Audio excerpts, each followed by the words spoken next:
मंगलवार को ST OBC आरक्षण बचाओ संघर्ष समिति गढ़ा मंडला की बैठक संपन्न हुई। सुप्रीम कोर्ट द्वारा लिए गए इस फैसले से एसटी ओबीसी समुदाय संतुष्ट नहीं है। इनका मानना है कि वर्ग के अंदर और वर्गभेद पैदा करने का कार्य सुप्रीम कोर्ट द्वारा यह निर्णय जारी करके किया जा रहा है। इसके विरोध में एसटी ओबीसी आरक्षण बचाओ संघर्ष समिति गढ़ा मंडला ने बैठक की। समिति का कहना है कि भारत सरकार के एसटी ओबीसी मूल निवासी समाज के आरक्षण को समाप्त करने की मंशा धीरे धीरे बना रही है।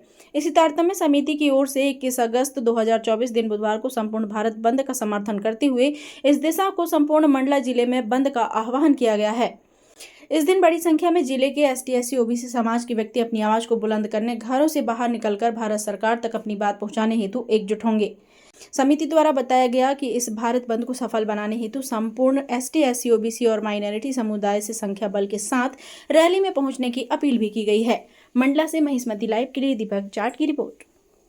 ये 1 अगस्त को माननीय सुप्रीम कोर्ट के कुछ 6 जजेस द्वारा जो एक विचार आया है या निर्णय लिया गया, तो वो एसटी के आरक्षण और क्रीमिलियर को लेकर, तो उसके अगेंस्ट में हम लोगों ने उसको रोका जाए करके एक बैठक रखा है, जो कि कल की डेट पे भारत बंद का आह्वान किया है सभी संगठनों ने। पूरे देश के एससी और एसटी और कुछ ओबीसी संगठनों द्वारा इसका विरोध किया है कि ऐसा नहीं होना चाहिए, क्योंकि जो सुप्रीम कोर्ट के जजों द्वारा जो निर्णय लिया गया है वो एक जो कास्ट के ऊपर सब कास्ट बनाने के लिए एक विचार है, जो कि ये पूर्णतः असंवैधानिक और एक जाति में फूट पैदा करने जैसी स्थिति न पैदा हो, इसलिए सभी सामाजिक संगठन इसका विरोध कर रहे हैं और 21 तारीख को भारत बंद का आह्वान किया गया है।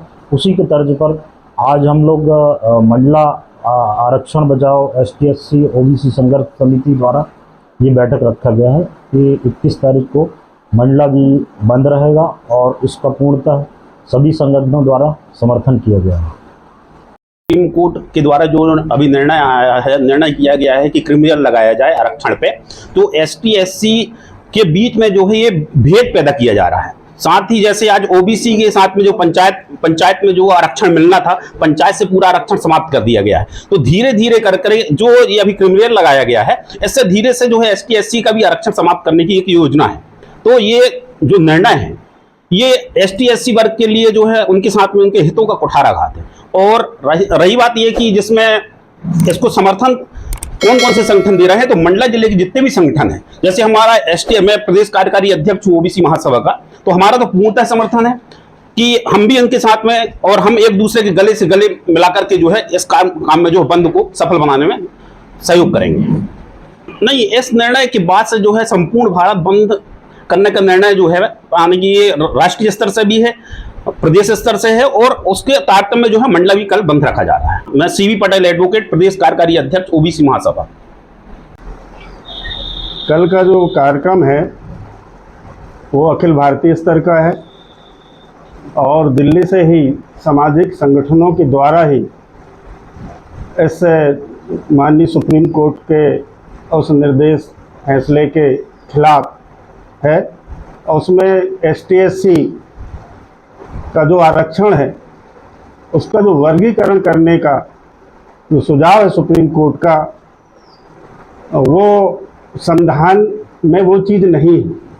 संविधान में जो आरक्षण है वो सामाजिक तौर पे है और जो वर्गीकरण का इनका फार्मूला है वो आर्थिक है, और ये आर्थिक जो समाज को बांटने वाला है। देश के 75 साल हो गए आज़ाद हुए, ये लोग आज तक एसटी का आरक्षण का कोटा पूरा नहीं कर पाए हैं। भारत के अंदर सामाजिक संगठन के द्वारा आह्वान है और जो भी गैर सामाजिक संगठन है वो भी समर्थन में है इसके, और कल जबरदस्त कार्यक्रम होगा और संपूर्ण रूप से भारत बंद होगा और मंडला में भी जोरदार इसका कार्यक्रम होगा। इसका जवाबदार यदि कोई उसमें कुछ होता है, जवाबदार शासन प्रशासन है, सरकार है।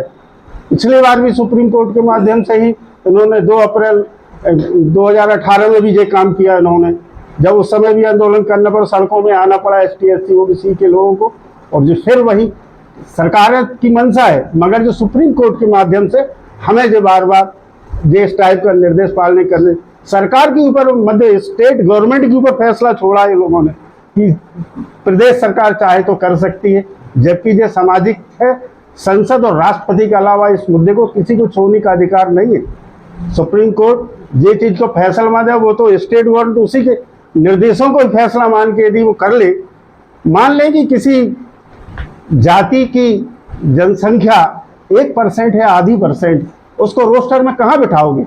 मतलब वो तो खत्म ही, उसको तो कुछ भर्ती होगी नहीं उसकी, और जिनका जो मिल रहा है सामूहिक तौर पे वो भी चला जाएगा।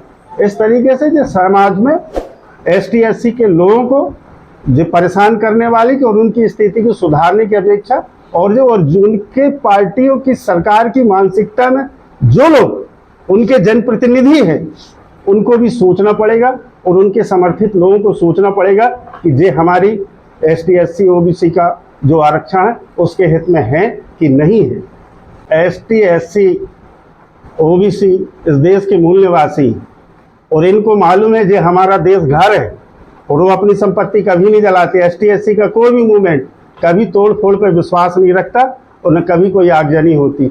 ये काम उन लोगों का है जो असामाजिक तत्वों को साथ में रख के और ये गतिविधियां पैदा करते हैं।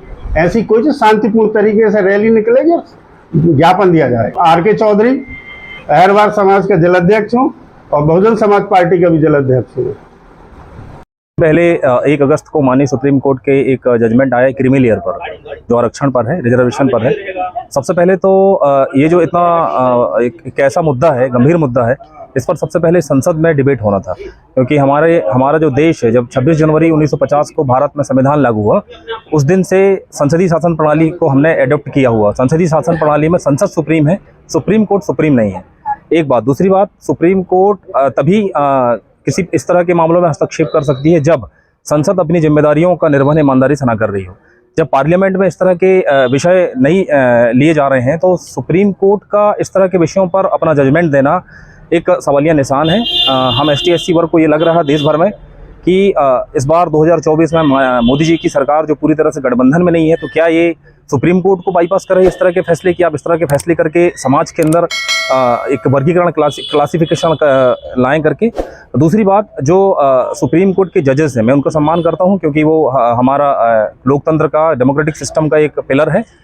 लेकिन कॉलेजियम सिस्टम के तहत जो माननीय सुप्रीम कोर्ट के जजों का चयन होता है, ये भी एक संदेह के दायरे में, क्योंकि डेमोक्रेटिक सिस्टम के तहत सुप्रीम कोर्ट के न्यायाधीशों का चयन नहीं होता है, पहली बात। और ये बोलने का अधिकार मुझे माननीय हमारे देश के संविधान से आर्टिकल 19A के तहत मुझे बोलने का, न्याय संगत बोलने का है कि मैं ये बोल सकता हूँ कि कॉलेजियम जो व्यवस्था है उसमें माननीय सुप्रीम कोर्ट के जजों का जो चयन होता है वो किस आधार पर होता है, ये ट्रांसपेरेंट नहीं है मतलब। और दूसरी बात ये है कि जैसे थोड़ी देर पहले हमारे RK चौधरी जी ने कहा था कि जो रिजर्वेशन है वो हिस्टोरिकल इनजस्टिस और एजुकेशनल बैकवर्ड के आधार पर है, मतलब ऐतिहासिक अन्याय और शैक्षणिक पिछड़ापन के आधार पर था। बाद में EWS को लेते हुए, देखते हुए पहले की नरेंद्र मोदी की सरकार जी ने एक अमेंडमेंट लाया और उसके बाद जो है EWS आर्थिक आधार पर भी आरक्षण की बात करी जाने लगी। लेकिन ये पहले मूल संविधान में हिस्टोरिकल इनजस्टिस और एजुकेशनल बैकवर्ड के आधार पर था। तो हम ST SC वर्ग को ये लग रहा है कि जो देश में और जो बुनियादी मुद्दे हैं, जैसे human index, development human index जो है, उसके वो एक आधार है, पूरी दुनिया का विकसित आधार है कि कैसे आप विकास का पैमाना तय करते हैं। तो एक शिक्षा है, स्वास्थ्य और प्रति व्यक्ति आय। तो सरकार को इन मुद्दों पर काम करने की जरूरत है। ऐसे गंभीर मुद्दों को छेड़ने के बजाय संसद में एक बार इस पर डिबेट कर लेनी चाहिए। धन्यवाद जी। मेरा नाम राजेंद्र कुमार धुर्वे।